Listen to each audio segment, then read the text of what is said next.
And coming up, we'll have more on the U.S. labor market and looking at who is doing the hiring and who is hurting. We'll speak with the CEO of a staffing and recruiting firm. Tom Gimbel of LaSalle Network is next. This is Bloomberg. Joining us now is Tom Gimbel, LaSalle Network founder and CEO. LaSalle National Staffing and Recruiting Agency basically specializes in finance, healthcare, tech, and executive search.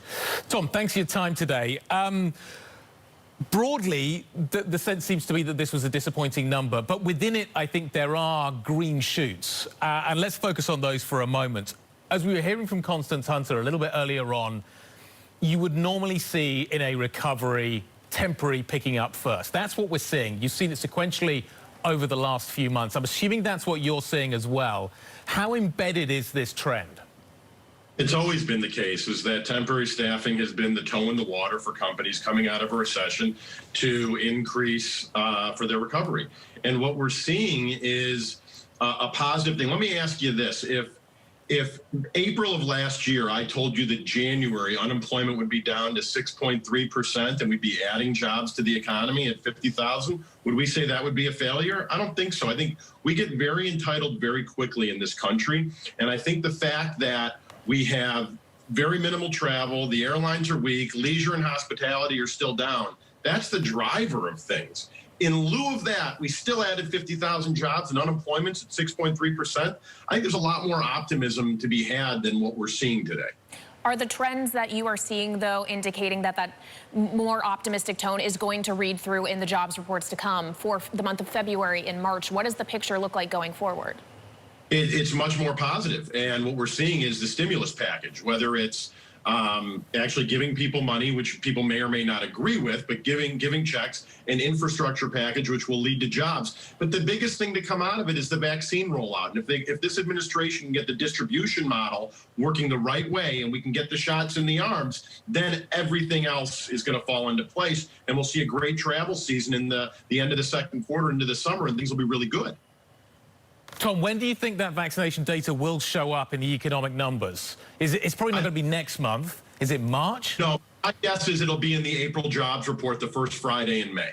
It's going to pick up in May. That's still several months away, and obviously stimulus is part of the conversation they're having in Washington right now. How are the hiring managers, the people that you are working with, factoring that into their calculus? How cautious are they still, or are they basically just banking on that coming through?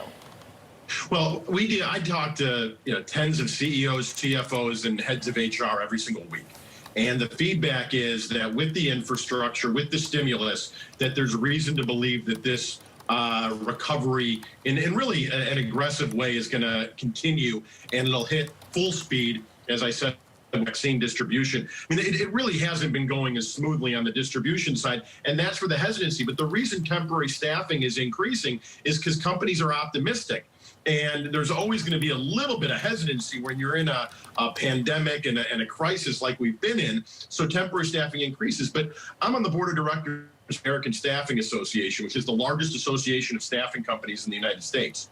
And we see that temporary usage is a great recovery for corporations to get their foot out there and to increase hiring, and it's a positive. One of the factors that's been holding the labor market back has been schools being shut. That's kept women out of the labor force. As we start to see schools reopening, which I think we all hope is going to happen fairly soon, what impact will that have?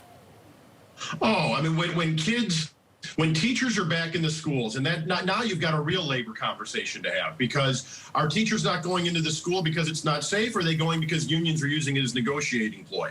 But when we get teachers back in the school and kids can go back, and then we have workers, but I'm not sure that's as big of an issue for the re-entry into the workforce, as a lot of people are juggling both. Maybe not happily, maybe a little bit more stressed, but you're not seeing that many people who are quitting their jobs. You have companies that are being very, what's the right word for it? Companies that are partnering with their employees who are working parents to make sure that they can do both. I think we've seen a really good employer-employee relationship when it comes to balancing work life and family during this crisis. Well, and work from home obviously is a large part of it. When companies are working with you to hire people, are they doing so and allowing them to just work wherever they want? Is the idea of kind of a localized office and having to be where your office is off the table now when it comes to hiring?